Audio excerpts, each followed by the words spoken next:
เย็นวันที่เขียกเองคารุจอคำสั่งอามิ่งหักแขกไว้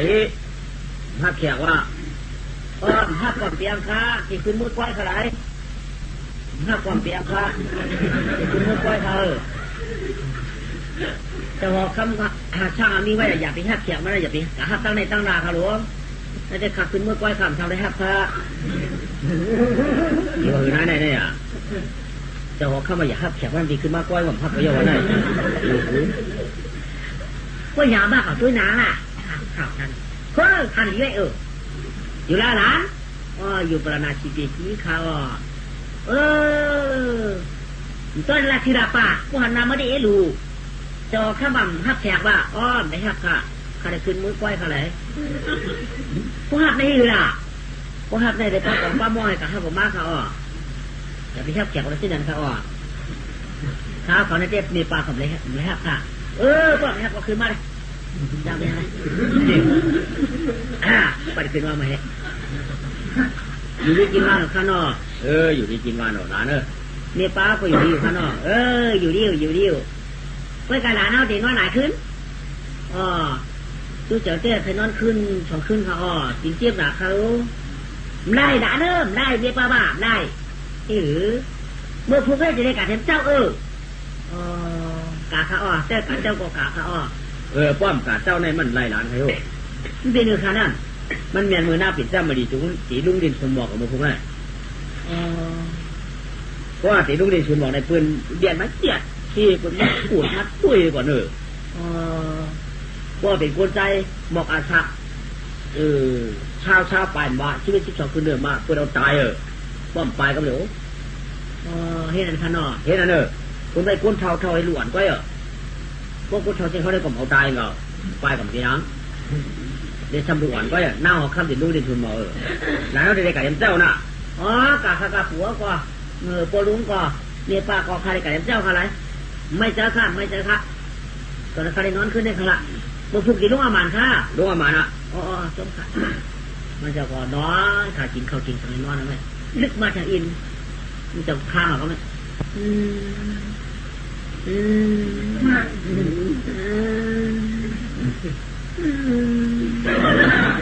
ไอ้หลานที่ต้มแกง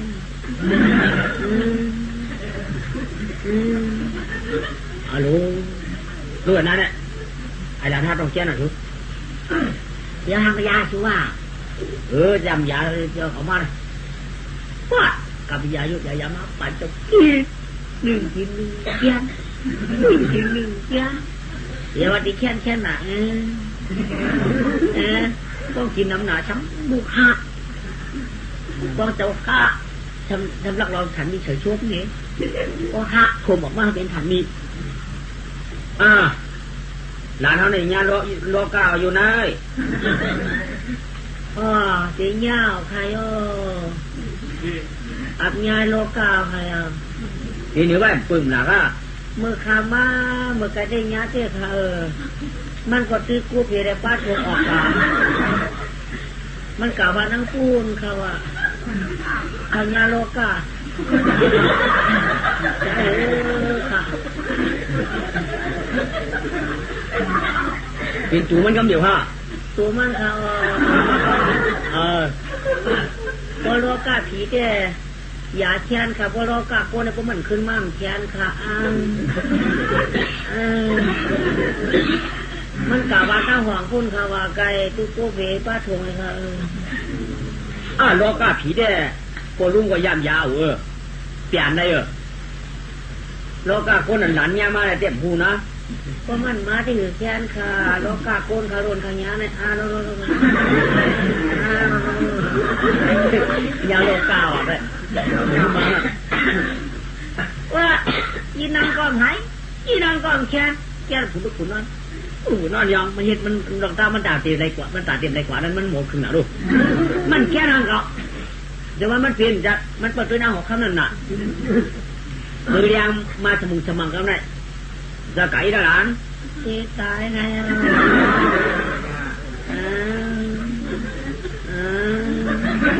ฮัลโหลรู้นะ โลกาไปจัดมากครับเลย งานกับ2-3 วันก่อนเขาว่าดูอย่าไปโม้ไม่ใหญ่ข้างหรอกยื่นเอาตาจานพอละพัดเดียวเมื่อเปิดจีนนอนห้างก็จุ่มค่ะจุ่มยองอะไรชุบยองจีนหูมายองหูมียองจีนไปกับมันเอาเจ้ามือเจ้าจอยฟอกพวกก็ขาไปมันเด็กหมาปีลูกเอามือเจ้าซ่องจอยฟอกเลยหนักขาเขาเปลี่ยนนาทีนอนขาเนี่ยเปลี่ยนนาทีนอนขาติดชิมมาเหี้ยลามาแดดอุ่นมากก็ได้ถือมองตุนเขาบอกไปโหลูกพวกมองตุนเขาบอกเขาได้ปากผมมูท่ามเขาได้ปลีเขาได้ปืนเดียนเอาหน่ะปืนเดียนจดจิ๋วลูกถือมองตุนหมด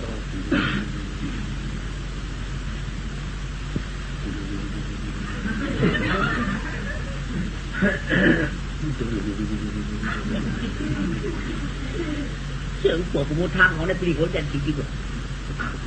จอดไหมเดียนเขาได้สวนน้องเฮ้ยคุณบอกนะคุณบอกต้องมีคนใจหนุ่มคนใจกันมามีค่ะเมียเนาะมีค่ะมีเพิ่มมากค่ะเหมือนได้ก็มีก็เดียวเพราะมีในมือหนามาหัวจับตายนะมีค่ะคนบอกว่าทางกษัตริย์ของคุณจวดช็อกปัดเลยสวนเลยเมื่อคุณเปิดบรรชุกผูตั้งกับปีคุณถามเอานางลงมากันนางก็จะเปลี่ยนชื่อที่5 บาทมาเอาโวคำมัดจำไว้ตั้งออกเพื่อนนี่ทำไมเอาโวคำจำไว้ตั้งออกเพื่อนเนี่ยนางก็ออกโวคำไปปิดหมอกปิดพายหนวมหมอกเลี้ยงขี่ว่าหมอกอันนี้อันหนาวเจ้าหน้าเขาซ้ำบ่น่ะเขาเยามาเมื่อเยาเขาได้หนักกันนะนึกมียิ่งวางก็มันเคยคือก้นนั่นมาเคยคือก้นนาวก็มาจู้มาเป็นก้นได้จู้มาเป็นก้นนั่นน่ะเมื่อเดี๋ยวมือละเมื่อได้เป็นเจ้ามือนั่นน่ะเมื่อได้เป็นเจ้ามือในอะไรให้ได้อุบกันเยี่ยวกันน่ะช่วยมามั่วจำเขาให้สุขไกลๆมือละก็หลุดสุขเขาห้องสุขกันมาได้ทางนี้พออยู่จ้อมชิมจึงชุบบอกว่าในชุบเขาละไอ้เชียงชุบเนื้อหน้าวางเขาเนาะกระไรพี่แต่อยู่จ้อมจึงชุบบอกกระพงกลางกระพงกลางตัวกระพงกลางซ่าได้คือกลางเลยเขาไว้ได้กลางไกลๆได้เมื่อไรเขาพ่อหาชูไปมาน่ะนั่นคือสอบเพิ่มบ้านไปลองไหวอ่ะทำเนี่ยขึ้นนากำไรปิดหมอกไข่หลวงอยู่กันนั่นบอกไอ้ชื่อที่เจ้าออกเพื่อนเนาะมันจะคนลุกข้ามแจ่มกำไร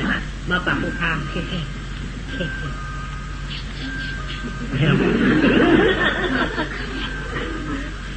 ปากงอกด้วยข้างเยอะมันยอกไอ้ครับไม่มันไก่ขึ้นยี่ดูว่าหน้าก็เอาหมักตามนี่เขามาหูขันอันยุบขึ้นอันลองเอาหมักตามเนียนชายตาขามาตื้อกันคืนกัน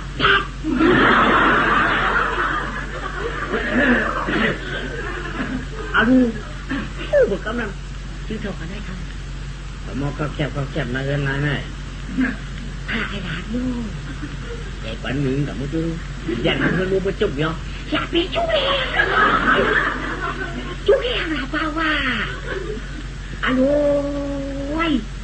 เพื่อนหาเยอะๆเที่ยวเลยจุกล่ะค่ะเป็นงานอย่างงานหัวอันโว้ยตัวแม่ตัวเลย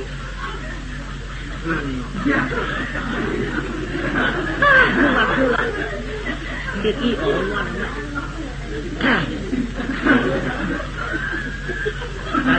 เดี๋ยวมาบอกที่ไหนจะมันผงงานหรืองานหังงานวัวงานลูกค้าหรือดูถ้าตายย้อนอยู่นั่นถ้าตายย้อนมันแต่เจอว่านี่เดี๋ยวเขามือก็ซื้อจมเอาลูกไปเปียตัวมันจะคืนงานนวดเจ้าลูกอีวอนวดนะครับไม่แต่อีวอนวดเหรอลูกงานวักอย่างที่เป็นหลวงเป็นนางนะใหญ่นึงพัดหนึ่งกะ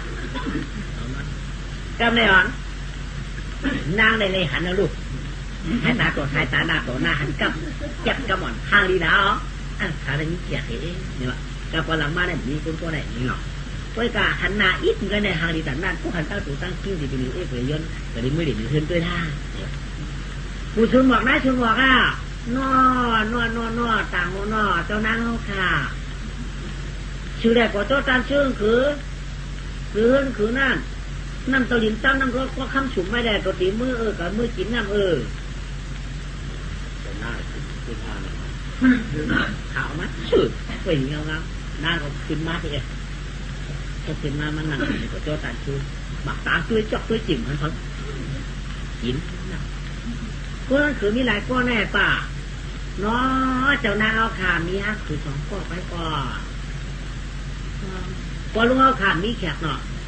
มีขาดจนนางเอาอามันบูข้าวของมาเจ็ดที่มันไปดึกเจ็ดมูหรอกฮะตีนอนก้นเท้าได้เด็กแค่ไม่เองเจ้าแต่ก็ก้นเท้าได้เป็นนางวางหูเนาะพวกหนาพวกหวังกันค่ะตาแข็งตีนอนก้นเท้าละเองเนาะอันหนักช่างฉาบมันเก่าหนักให้กันเจ้านางเอาตัวขังเก่ายกหนักค่ะไบโอค่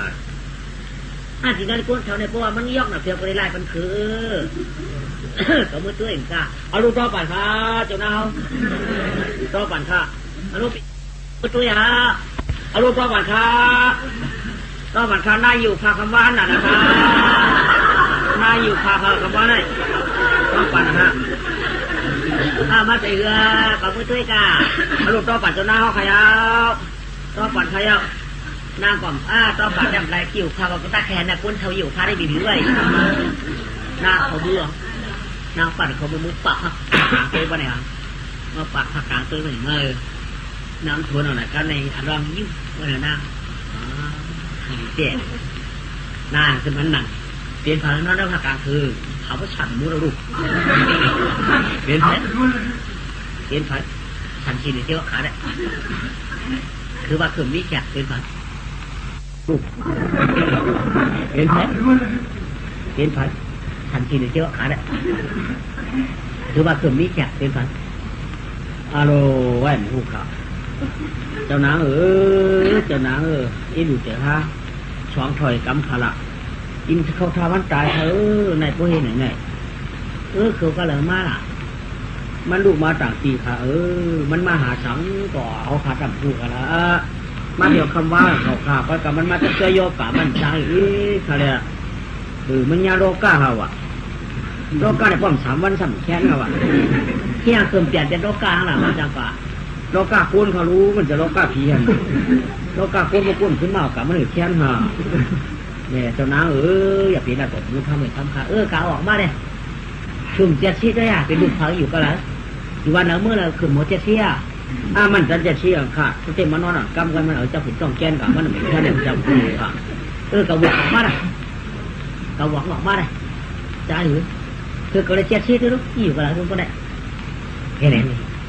หาเขาว่าเขามือมาออกกับกันเนาะข้ามจางต้นฮัลโหล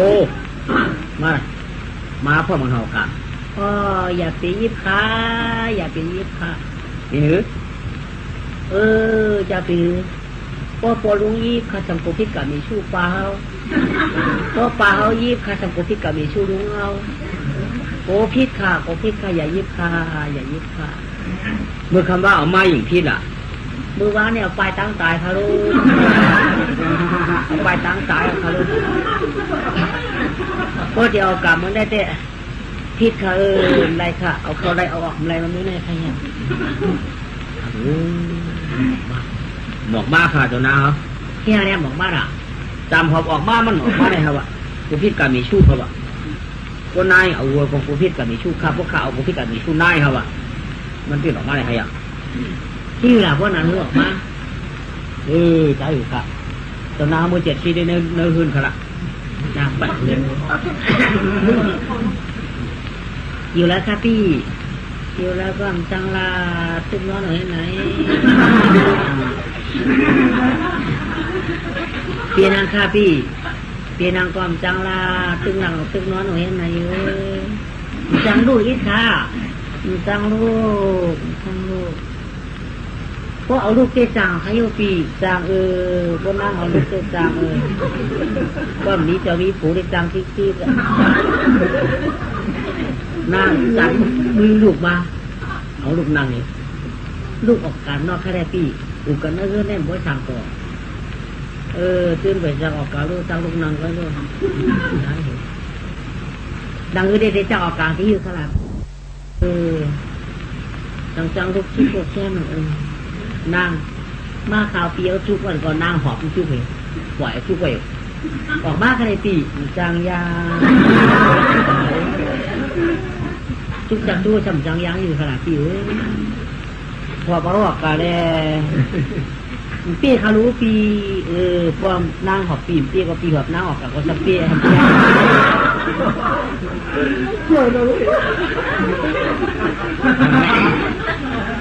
นั่งก่อนใจหรือมันก็พวกข้าหอบเปียวเปียในปีหอบข้าชอบกลัวเปียบอกอะไรว่าอะไรวันอะไรอ่ะเปียววันเขาว่าก็หอบก็แล้ววันไหนก็นำหน้าฝันหอบมันหอบก็ดอกมาสมมติหอบอย่างนี้จะหอบข้าวไม่หรอดูเยอะnói này ư nói vậy nghe hai chú hai em cùng gì hơn cả haiอยู่ตลาดถ้ากับไม้ชนเขาก็จะแค่ก็จึงของนางของมาฮาลูว่าหรือนี่ฮาลูบอกเขาลูก็ห้ามกับก็จ้างได้เหมือนกันนะเปลี่ยนออกมาปลูกหัวห้าเนี่ยกับนางของข้าไม่รู้เนี่ยเอามาตั้งเป็นของเจ้าตาชื่อเจ้าคุณเจ้านางใครว่าก็ว่าคนทำว่าหูยาหน้ายาเต้ที่ลงกับไม้ชนใครอ่ะ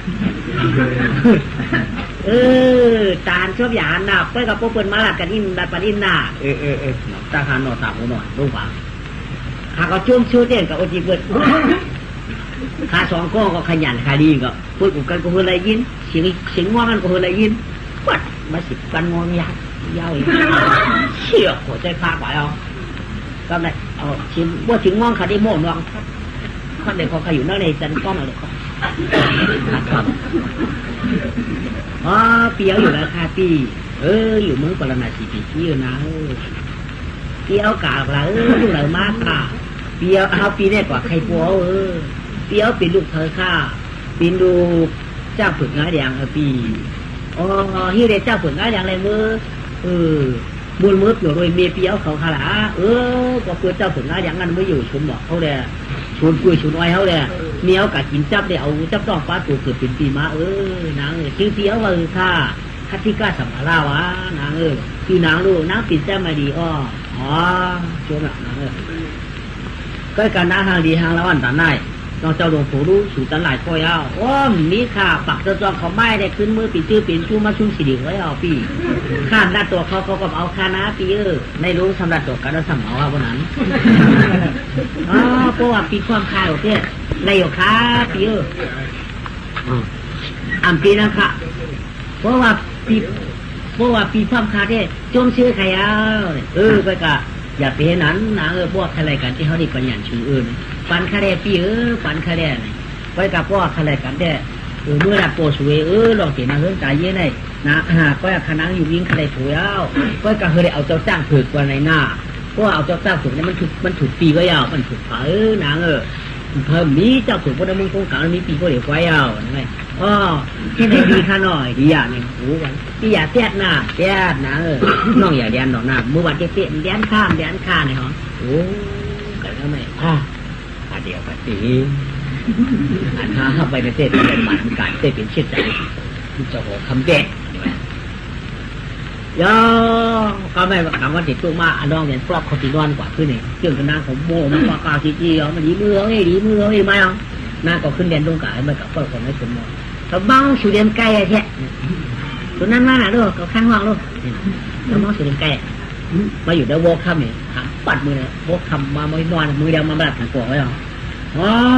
ปอค่ะพี่ปันคำว่าเจ้าคณะลูกยิงเสียนเอิญคำว่าปอเดี๋ยวพาลูกยิง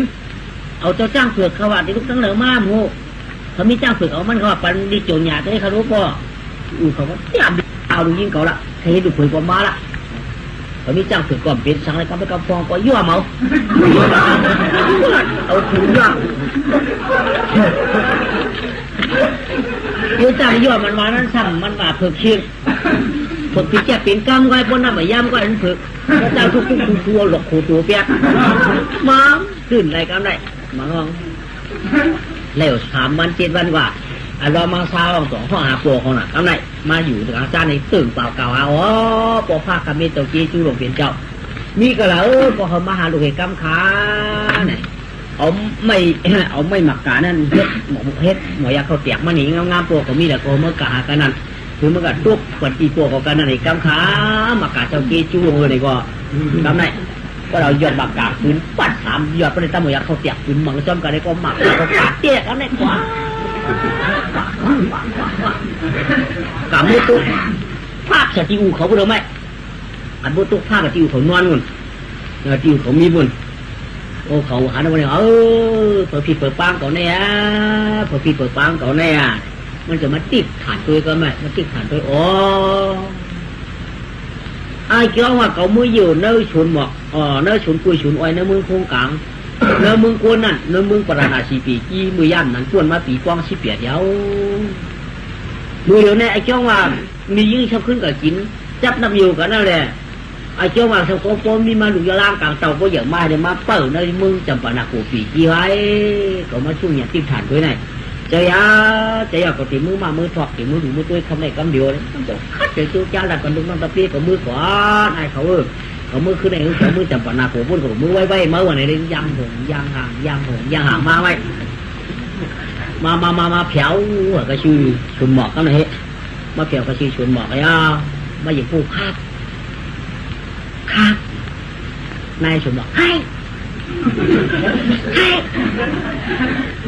ดิฉันเข้าช่วยได้ให้เสียงเขาเฮ้ยพวกเวลวัวเหมือนมัดโยให้แต่เพชรได้รู้อยู่ทำไมมีเงาจะติดแต่เพชรด้วยจับเจ้าฝูงกะชุมกะชุมกะเขาอะไรกะหรือจำไม่น้องมีจับเปียกไอ้กวาดเลยก็ไหมไตกวาดเนาะไตกลุ่มลูกกานี่ด้วยผือกล้ามเนี่ยผูเสียวมุกชุนเนี่ยนายกว่าโตตะกางจ้างเขาหน่ะผือก็เหี้ยเจ้าไม่เลยว่ามาเลยที่ไหนเด็กกัน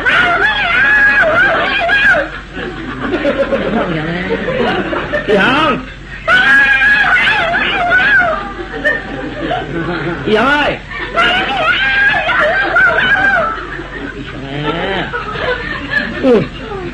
ดีดีเลยผมคนเดียวไม่เปียกมั้งจับติ่งงามตีผมก่อนเที่ยงเขาได้ผมตีลงก่อนเที่ยงเขายังอีห้องไหนผมก็มันช่วยเหลือยังเราตีจ้าก็จุ่มจุดทำก็มีอยู่แต่อย่างนั้นมีแต่กล้ามันเนี่ยวะคือกล้าแบบเที่ยวกับยิ้มมันมีอะไรยังไงผมคิดเดี๋ยวตัวจองถึงตัวลงเลยชิวไอ้หลานจำไปเลยรู้ว่ายังหัวน้องขับพร้อมไห้กันได้อันนั้นอะไรยังไงเร็วหน่อยยังอยู่ในอะไรวะอันก็เดียนกว่าขาก็ไม่ก็เดียนขาก็กับเดียนกับมึงจ้าไม่เฮ้มือแดคือมือแดกว่าลุงเงินเนี่ยมาไม่เขาขุดมาก็ปล่อยเอามาแถวนึงไปไม่อยู่นึงจะไปดิให้อยู่ด้วยคือว่าคืออยู่ด้วยคือมันเปลี่ยนตัวเรียนอย่าชูอีหยังก็มูกไปด้วนใช่ป่ะหากผมมีการคือไหมออกยังยาฉุยนึกถือห้องอยู่ให้ฉันบอกนึกถือไหมเปลี่ยนมาในห้างห้องอากับไอ้เจ้าข้าวยุ่ก็เปลี่ยนพวกข้าวขยุเจอก็ย่อหมดแล้วได้ก็ได้ตึงด้วยกูตาหน้ากูสีละฮะปอดูเพราะว่าเอาง่วงก่อนในโป๊กคืนผ้ากว่าออกมาเย็นเปลี่ยนนั่นนุ่มบนไหนจึงเมื่อเปลี่ยนดูเก่าเอางาก่อนในโป๊กคืนผ้ากว่าไหวดวงมาเปลี่ยนเขาเปลี่ยนพักมาบนไหนจึงเมื่อได้เปลี่ยนดูเก่าเอามือเก่าช่องควันจินเขาตั้งหน้าโป๊กคืนผ้ากว่าไหวดวงมาเปลี่ยนช่องบอกหูชิ้นหูบนไหนเมื่อได้เปลี่ยนดูเก่าเอาช่องจินเก่ามาหลังโป๊กคืนผ้ากว่าดวงมาเปลี่ยนชื่อเปลี่ยนขวนมาบนไหนจึงจะเป็นดูเก่าร่างเก่าก็ไปเปลี่ยนในตั้งเชียงเจอแจ๊ดเจอจ๋าปารังน้ำปารังกวนฟองปารังเก่าฟองอันไหนเพราะว่ามันเป็นกูลองได้เป็นเก่าแก่มันป้าเผาพวกงวงคืนผ้านำลงสารโปกมากินแกะเอางางโป๊คืนกะเป็นข้าวเต็มพักงวงมาเอากินแกะพวกตีนดังนาคืนผ้ากว่าเอาเยี่ยเป็นขี้หูเป็นจอเป็นหมูลงมาเอากังเอาซื้อเวียด พวกสินตั้งหลังคืนกว่าเย็นเป็นชื่อเป็นกุนลงมาเอาเนื้อเอาไว้แบบอ๋อใจเตะใจเมื่อรู้ช่างก็ช่วยมาช่วยถอกมาแต่พี่ไม่ใจบอกลูกเจ้าลูกจางยาวเกี่ยอ่ะอ๋อชมขาโป๋ไปกะเจ้าของคำเมืองไหนลูกยิงมันหลุเจ้าจ้างเผือกว่ะอันนี้เอามันไปกำเรือโจคาไปได้เฮ็ดลูกคุยกับคำโป๋ใหญ่มือค่ะแต่ช่วยมาช่วยถอกค่ะกับมือปวกับมือแต่ช่วยเมื่อไหร่จุ้งเอาปวมือจันงงปวกว่ามาแผลมึงติดเลยปวรู้โมถึงจะมีปากฮะคือไม่หรอ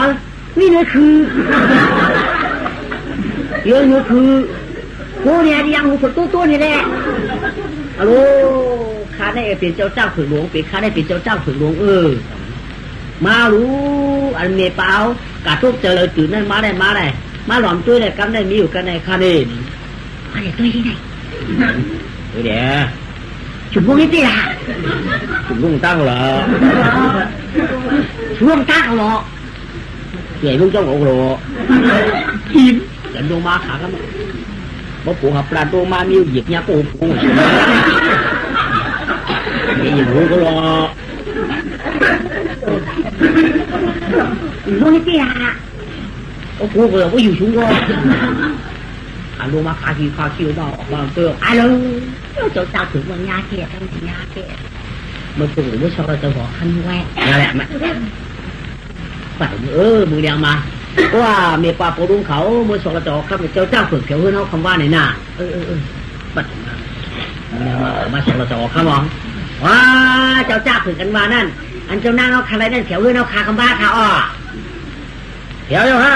น้อเขียวเยอะค่ะหมดฟองมือเขากวาดด้วยหมดฟองมือเขาปวดจังยันขาปลาฟองปลาหอกไอ้กวาดด้วยเดียวไหมคือกวาดด้วยเอาฝึกคุณตัวในสวนนี่อ๋องมีเจ๊เนี่ยกวาดบวงขึ้นมาละต่อคำมีเจ๊ค่ะแล้วมีเจ๊ให้จ่าเจ๊ให้ดูสองมังกรจะว่าลูกเก๋ามาแวะนี่เขามาตีจามส่วนจางหนิงเงาก็เจ้าหน้าปีจำไม่ดีอ่อนกันไปกว่าเห็นอ่ะก็ข้าเอาถ้าที่ข้าสัมภาระมากก็แม่เพราะว่ามาเผยแล้วตีสองมังกรเพราะว่าตีสองมังกรได้ที่ดิสร้างกุฏิปักเจ้าจองเขาได้ยินถึงกุฏิปักเจ้าจองเขาจะไปเนี่ยว่าขลาช้างตัวเดียวเปี้ยตัวหลายมันมีเจ้าฝึกก่อนตัวก็เจ้าลำย่ำไปหันว่าเอามือตัวก็ตัวเจ้าฝึกเอาดูเจ้าลำเขาเอามาดำเตะบางมือเอามาเหยียดปากเอามามือเอามา2-3 ปากบางมือเอามา4-5 ปากเลยเจ้าลำของน้ำนางเขาเขาว่าเนาะเจ้าทั้งหลายเนี่ยแจ้งตัวเดียวตายโย่เลยว่าเขาว่ามันมีเจ้าลำรู้เลยว่าเจ้าลำเขานำดันได้เปี้ยเจ้าฝึกตัวเดียวกล้านี่ว่าก็ไหนเขามาฉอกเราจะหอคำก็กับพระเจ้าฝึกมันเตี้ยจังหลังเขาตั้งเชียงก็เข้าตีปราคาอัปปัดทรงมังกรลาอยู่เพราะว่าจ้างหลังเขาตั้งเชียงเตี้ยเจ้าฝึกมันตายก็เขาตั้งเชียงปักเจ้าจองได้เขาได้ต้องเรียกกัน1 เหรียญเอามือ1 เมือง1 เหรียญเอามือ1 เมืองลูกยิงเจ้าได้ทำอะไรก็ได้ปักเจ้าจองสมัยยังเฮ็ดอย่างไรก็ไม่การมันนะเพราะว่าเขาเอาจ้างลำต่ำเอาจ้างถึกสายไปได้1 เมืองได้เดี๋ยวมือ1 เดือนว่ะปากเดินขึ้นควักนั่นนะเพราะว่าจ้างอันเตี้ยในจงเป็นปัญชมังกราอ่ะสองข้องทำขึ้นมาเจ้าในว่ามันอยู่ได้เพื่อนเดียวจ้างลำต่ำจ้างฝึกเจ้าวะเจ้าจ้างฝึกนี่นั่นหน่อยไปกะตายหือทองยามือเดี๋ยวในเจ้าที่ว่าหือจ้างลำเปิดบ้านนำไหนจะได้ปัดแจ้งนั่นเตี้ยจ้างฝึกเตี้ยนี้ตัวเดียวก้อยกุ้งชิงคือไปกะเดี๋ยวจ้างลำหนังกันตำกันกะคันที่ห้องมากะวันไหนไม่ห้องมาได้มีอะไรก่อนไหน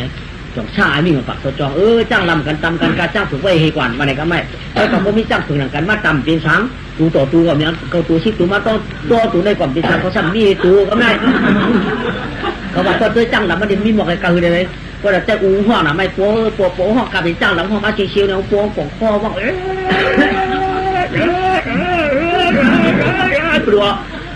จ้างจะการจ้างนั่นถือน้ำยินว่าเจ้าคุณนอข้ามห้องว่าก็มีกากาไว้น้องบ้ามาอะไรเนี่ยไปเชียงง่ายๆเจ็บเดี่ยวเดียวไปเชียงง่ายๆได้มากทีเดียวหยิบไม่หยิบจงโม่มาโขกขับไปเชียงง่ายมากทีเดียวมา3 วัน 3 คืนเดียวได้เต็มที่ว่าไม่จ้างลำอันปืนมาอ่อนตาเจ๊เก่ามาหยิบเบอร์มาหยิบเก่ามาหยิบก็มาหยิบจ้างเขาแทบตะปับอะไรกินก็จ้างกินเนี่ยเขาจ้างมาอะไรมันแค่เหมือนจ้างเถื่อนนู่เขาหยิบไม่หยิบเขาหยิบไม่หยิบได้ตื้นจ้างกินหนังกับนายเอาดูเปียงเนี่ยหึงดูกันจ้างลำพองลาเนี่ยว่า เจ้าเนี่ยมันในรองเทียบจะปรับมันเทียบข้าวเลยนะพวกมาที่มันเหลือขับลามันปีนะต้องฝันจะพอละจ้างเนี่ยไปเทียบมันจะเทียบยาไปแล้วมันปีนะกินก่อนจ้างกินรู้ได้เนี่ยจ้างละมัดนำเต็มปีก็เลยก็ไม่จ้าเนี่ยว่าเจ้าลูกเจ้าเผือกเนี่ยไม่เนาะเจ้าลำเจ้านั้นลูกคือปลาวาไว้เจ้าลูกจ้างกินก้อยวันเนี่ยก็ลาดโป้เจ้าเขามือฟองในโป้กันเนี่ยเจ้าอันเป็นจ้างฟองวันไหนก็อันออกโป้ออกฟองอันคือดอกคือฟองก็ไม่อ้ามตามเปี้ยงขำเปี้ยงมันเจ้าอาบละได้สอบมึงกลายวันนี้ก็มีเชิงเขาในนอจ้ากีจ้ามาตามหักนี่นั่งไงวะเดี๋ยวนั้นว่ามันเธอเป็นการนี้มันต้องเปลี่ยนจะไหนมากกับอะไรกองมือเราไปปล่อยสอบมึงกลายอะไรนะเปลี่ยนจะมาเดียวตอนเด็กมาเมืองปราณาชีปีกี้กันเลยเมียวะไว้กับผัวนายเอามีแหละก็ใครเอามึงใครเอาไม้กำลังอ่ะนั่นก็เมียไม้กำลังผัวนายเอามึงปราณาชีปีกี้สักทีลงก็ชาขึ้นชาเยสีมาลานาไปก็กุนมึงมาเปิดจอมพอดปวดโทนกำไรเอาลองมาผีเราปังเอาโปมันเมียเนี่ยโปสักทีนะโปนายมันนั่นกว่าอันเป็นโปกินมีจิ๊บมันกว่าป้าเอาไม้ก็แบบดังนั่งรอบเดียบก็เอาไม้เนี่ยแหละข้าวดังนั่งรอบเดียบมาได้เอาไม้มีหน่อยนั่งรอบเดียบนั่นสั่งมีมันได้กับไอ้หูตูนี่นั่นเนาะอันเปิ้นที่นั่นเตี้ยกับกลุ่มเลยเปิ้นกับกลุ่มคูนาเขาควายเขาอยู่ตั้งไอ้มาปีป้อเฮียป้อ2-3 ปีเจ้าว่าเปิ้นเขาเป็นคนอยู่ในนี้น่ะสั่งมีนั่งรอบเดียบแต่ลาดแจ้งชื่อเด้ก็ได้เป็นคนขับขี่ว่าเปิ้นอยู่วันเฮเดกำไรเอาลองห้องนั่งรอบเดียบไม้ปล่อย2เมืองไกลเอาตั้งปัวปัวมันอยู่ก็ชื่อนวันเดิมมือก็ไม่มีก็มากพอเวปู่นายก็ไม่ช้ำขึ้นกับเอาปู่นายนี่มือหลังมาวัดจีพุ่นมากำไร